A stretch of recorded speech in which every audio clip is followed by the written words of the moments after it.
Hey everybody, I'm Olerswald, and after shooting my update video to the Chase Sapphire Reserve and talking about the annual fee going up on this card, I had quite a few questions on alternative cards to the Chase Sapphire Reserve, since it seemed quite a few people were unhappy with the update. But first, if you're new to this channel is all about credit cards, credit card rewards, and showing you how you can use your points and miles to travel for less. So if something that interests you, consider subscribing and turning the bell notification on as well. Also, consider giving the video a thumbs up. It really does help the channel out. And one thing I wanted to mention before we get into looking at these alternative options is that all of these options have their trade-offs from the Chase Sapphire Reserve, and I will be touching on these trade-offs as we go through these options. But as long as you compare the trade-offs and how these cards benefit you, I think that's what's most important. Don't just jump on a popular card because other people are getting it or because some YouTuber or blogger talks highly of it. Make sure the numbers and everything works out best for you in your situation. Also, if your annual fee on the Chase Sapphire Reserve is due before April 1st, you're going to get another year at $450, and at that price, I think it would be worth keeping if you're going to be keeping it to begin with. You're still going to get all the benefits of the Chase Sapphire Reserve, even if you don't use the Lyft or DoorDash benefits, but even if you use those benefits once or twice, then you come out a little bit ahead. But if your annual fee is going up to $550 and you're looking to cut ties with that Chase Sapphire Reserve, then I think here are a few cards to consider. Now, I'm going to assume that you're looking to replace your Chase Sapphire Reserve with another premium credit card, or that you want to stay in the Chase ecosystem. Although the last option I'm going to talk about isn't a premium option, but it could still be an option for people. And the first card we're going to take a look at is the American Express Platinum card. And this one seems to be one of the more popular choices for people to replace that Chase Sapphire Reserve with. If you're really wanting a lot of benefits, such as multiple lounge access, hotel status, and some credits as well, the Platinum card could really fit your needs. And really, the Platinum card is made for the benefits. But the credits on the Platinum card aren't nearly as user-friendly as the credits on the Chase Sapphire Reserve. This includes breaking them into segments, making it a little bit more cumbersome for people to use, but you know what? You still do receive credits with the Platinum card. You receive more than just Priority Pass lounge access, but if you don't fly Delta or have access to the Centurion Lounge, this really doesn't help you that much. And while the Chase Sapphire Reserve offers a Lyft membership, the Platinum card does offer Uber credit, so you do receive rideshare benefits from both cards. And when it comes to the earning rate of the Platinum card, it isn't nearly as broad compared to the Sapphire Reserve, which we can really hope American Express addresses later this year. And the worldwide acceptance of the Platinum card is also lower than that of the Sapphire Reserve. And of the different Platinum card versions, I would tend to lean towards the Schwab version because I think it gives the best flexibility with their transfer partners and also being able to cash out at 1.25 cents per point. And American Express did add travel protections to their Platinum card, but I don't think they're as good as the travel protections you receive from the Sapphire Reserve. And while this is one of the more popular options being mentioned to replace the Chase Sapphire Reserve, just keep in mind there is that rumored $1,500 card called what? I'm calling it the Amex Grey card. Oh, thanks, Ben. And if that happens, I bet we'll see some changes to the Platinum card as well. Also, from a point standpoint, membership reward points aren't as easy for people to use and redeem. So if you haven't looked into membership reward points, I definitely would. Because I can't tell you how many times I see people post up they have a killer American Express trifecta and hundreds of thousands of points, but have no idea how to use their points. And the next card that could replace your Chase Sapphire Reserve is the US Bank Altitude Reserve. You all know I've been a fan of this card, but if this was Facebook, my relationship status with the Altitude Reserve would be, it's complicated. But regardless of my relationship with it, we can't deny the fact that this card could be getting some extra looks to replace the Chase Sapphire Reserve, and rightfully so. It earns triple points on travel and mobile wallet payments. I would say it's a better earner than the Chase Sapphire Reserve. You can redeem your points with the real-time mobile rewards as well as through their portal at 1.5 cents per point. Although we have seen travel portals inflate their prices, not just US Bank, but also Chase's portal as well. And real-time mobile rewards have their own restrictions as well. And the lounge access for the Altitude Reserve is quite weak, limiting you just to 4 passes per year. But the travel protections on the Altitude Reserve are very good, and it's comparable to that of the Sapphire Reserve. And they also give you go-go Wi-Fi passes. If you wanted to check out my comparison between the Sapphire Reserve and the Altitude Reserve, I'll put a card up to it right here so you can be sure to check that out.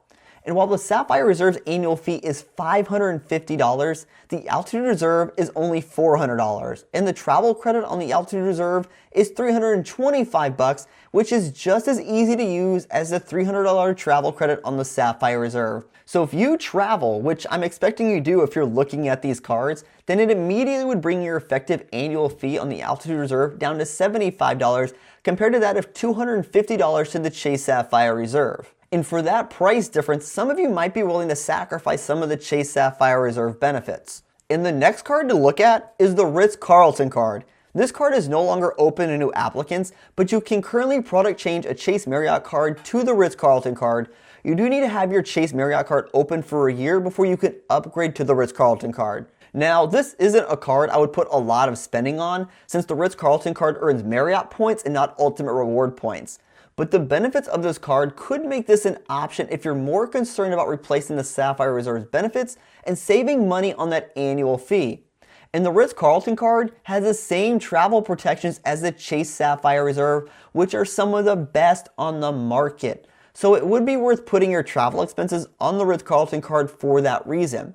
And you'll also get the same Priority Pass lounge access as the Chase Sapphire Reserve, plus you'll get a $300 travel credit as well. Although this travel credit isn't given to you automatically, you do need to call in to redeem this against your travel charges.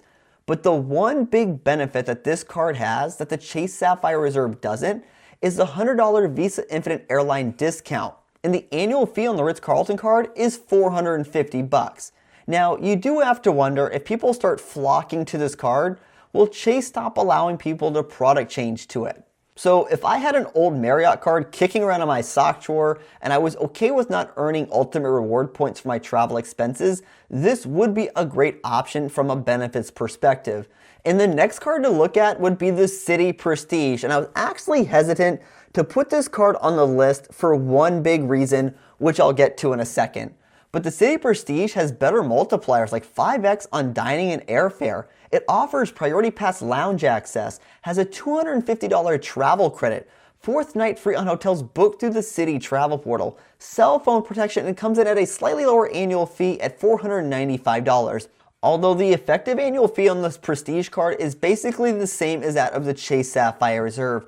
But the big issue for me on this card is the lack of travel protections. So if your flight is delayed or canceled, this card doesn't help you at all. But if you're someone who really doesn't care about travel protections, then this could be a pretty solid option for you, since it does offer decent benefits as well as better multipliers than that of the Chase Sapphire Reserve. And if Citi would add travel protections back to the Prestige, I think it would add value to the card and would really give it a leg up over the Sapphire Reserve, because I think the Citi travel partners are better than that of Chase's travel partners. But again, while thank you points are very valuable, they take more work to learn and use. Now let's take a look at a couple non-premium options. Starting off with the Chase Sapphire Preferred. If you're someone who's already invested in that Chase ecosystem and want to stay in the Chase ecosystem, but also don't want to lose the ability to transfer your points out to partners, then the Chase Sapphire Preferred could be an option for you. It doesn't have all the fancy bells and whistles for benefits like lounge access, but you still receive travel protections like trip delay, trip cancellation, and even primary auto rental coverage, which are all pretty good benefits, even though they're not as good as the Chase Sapphire Reserve.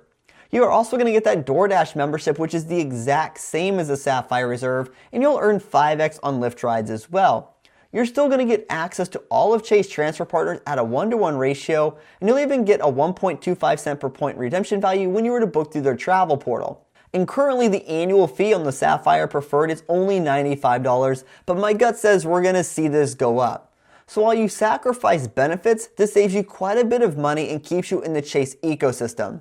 And lastly, we're going to take a look at the Wells Fargo Duo or Trifecta. And this one is a little bit different, but if you're someone who used that 1.5 cent per point redemption value through the Chase travel portal for airfare, and you're looking to replace that, the Wells Fargo Trifecta or Duo could be the cards for you. And this setup will really reduce your annual fee burden as well. Now, I realize you need 2 cards, even 3 cards to make up for the Chase Sapphire Reserve, but don't overlook the fact that this setup saves you a lot of money and is pretty solid for earnings as well.